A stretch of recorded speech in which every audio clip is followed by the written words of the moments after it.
네, 현장 특파원 리포트 시간입니다. 김현석 뉴욕 특파원과 함께 미국 현지의 생생한 상황 체크해 보겠습니다. 먼저 오늘 마감한 미국 증시의 주요적인 부분들 짚어주시죠. 네, 장 초반에는 랠리를 이어가려는 시도가 이어졌습니다. 중국의 코로나 봉쇄가 완화됐다는 소식에 아시아 유럽 증시가 상승하면서 그 분위기가 이어졌습니다. 하지만 그런 분위기는 금세 사그라들었습니다. 오전 10시에 발표된 경제 지표들이 문제였는데요. 컨퍼런스 보드가 발표한 6월 소비자 신뢰지수가 98.7로 전월뿐 아니라 월가 예상 100을 훨씬 밑돌았습니다. 향후 6개월 후의 전망을 나타내는 기대지수가 전월에 73.7에서 66.4까지 추락을 한 데 따른 겁니다. 컨퍼런스 보드의 린 프랑코 선임이사는 소비자들의 암울한 전망은 인플레이션, 특히 휘발유와 음식품 가격 상승에 대한 걱정이 커진 데 따른 것이라면서 이는 올해 하반기에 성장률이 악화될 뿐 아니라 연말까지 경기 침체 위험이 커질 것임을 시사한다라고 설명을 했습니다. 실제 컨퍼런스 보드가 조사한 1년 인플레이션 전망은 사상 최고인 8%까지 치솟은 것으로 조사가 됐습니다.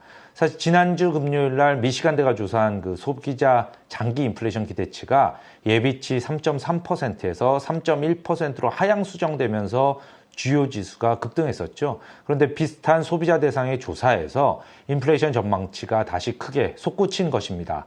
보스턴 파트너스의 마이크 몰라니 글로벌 시장 리서치 이사는 월셔널과의 인터뷰에서 이건 나쁘고 나쁜 소식이라면서 인플레이션 기대치가 지금 수준까지 올라간다면 미국 중앙은행 페드가 인플레이션을 억제하는데 훨씬 더 공격적일 것이라는 의미라고 밝혔습니다. 같은 오전 10시에 발표된 리치먼드 연방은행의 6월 지역 제조업 지수도 마이너스 19를 기록을 했는데요. 전월에 마이너스 9나 월가 예상 마이너스 5를 훨씬 밑돌았습니다. 지수는 제로를 기준으로 해서 확장과 위축을 나타냅니다. 사실 지난 며칠간 시장은 나쁜 뉴스는 좋은 소식이라면서 환영을 했습니다. 침체 우려가 커지면 페드가 공격적으로 긴축하기 어려울 것이라고 기대를 한 겁니다. 하지만 이날은 좀 달랐습니다. 지수는 급락하기 시작했고 갈수록 하락폭을 키웠습니다. 이는 장 개장 전에 CNBC와 인터뷰를 가진 존 윌리엄스 뉴욕 연방은행 총재의 발언이 영향을 줬습니다. 비둘기파로 꼽히는 윌리엄스 총재는 올해 말까지 1.5에서 1.75인 지금 기준금리를 3에서 3.5까지 끌어올려야 한다라고 주장을 했습니다. 추가로 150에서 175bp 정도 더 인상할 것이라는 얘기고요. 특히 기준금리가 내년 어느 시점에서는 4%까지 오를 수도 있다 이렇게 밝혔습니다. 윌리엄스 총재는 나의 기본 가정은 높은 인플레이션과 이를 낮춰야 할 필요성 그리고 우리의 목표 달성을 위해서 내년에 우리가 다소 제약적인 영역까지 들어갈 필요가 있다는 것이라고 설명을 했습니다. 경기가 둔화되도록 의도적으로 금리를 계속 올리겠다는 뜻입니다. 원자재 가격도 다시 상승하면서 인플레이션 우려를 키웠는데요.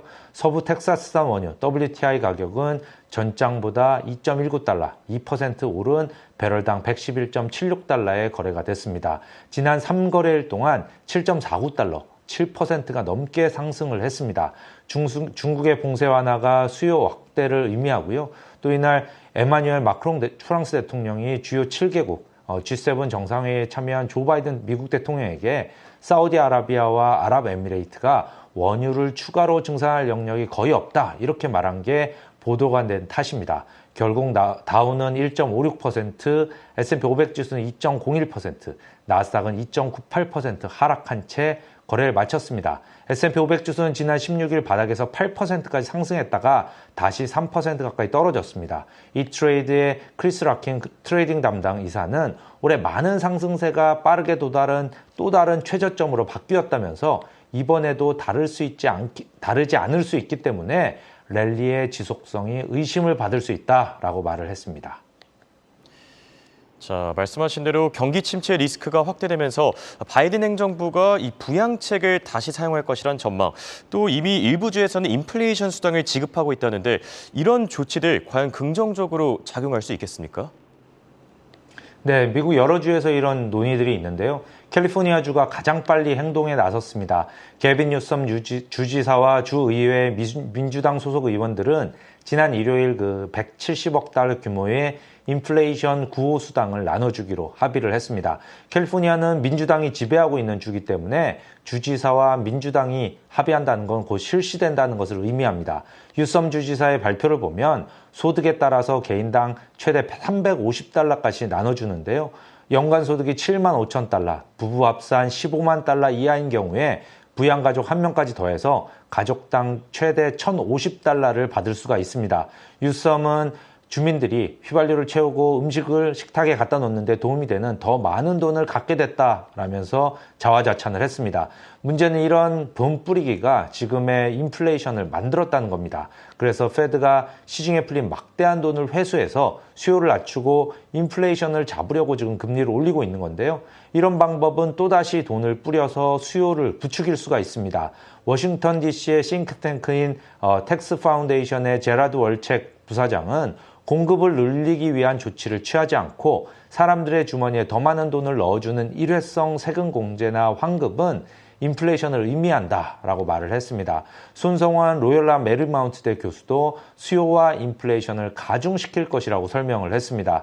월셔널은 사설에서 민주당이 선거를 위해서 나눠주는 이 뇌물은 무엇보다도 빠르게 상승하는 캘리포니아주의 생활비와 높은 세금, 그리고 캘리포니아 주민들이 에너지와 물, 주택에 대비 지불하는 프리미엄을 상쇄하지 못할 것이라고 지적을 했습니다. 한 예로 캘리포니아는 각종 친환경 규제로 인해서 휘발유 가격이 미국 평균보다 갤런당 1.4달러가 높습니다. 이는 일주일에 2번 연료를 채우는 SUV를 운전하는 사람의 경우 다른 지역에 비해 한 달에 최대 280달러까지 더 부담을 할 수 있다는 뜻입니다. 지금까지 뉴욕에서 한국경제신문의 김현석 특파원이었습니다.